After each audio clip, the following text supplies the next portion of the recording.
اهلا بيكم في اسهل انجليزي ده ولا ايه؟ ازاي تقول ده مولود وفي بقه معلقه ذهب؟ born with a silver spoon in his mouth.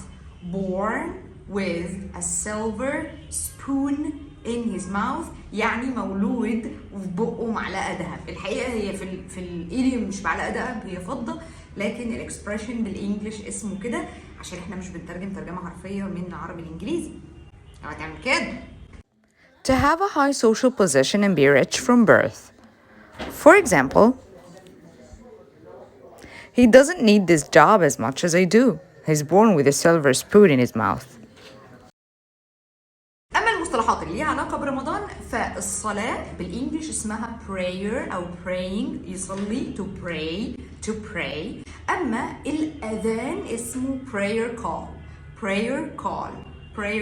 Thank you so much. اشوفكم الفيديو الجاي. باي باي.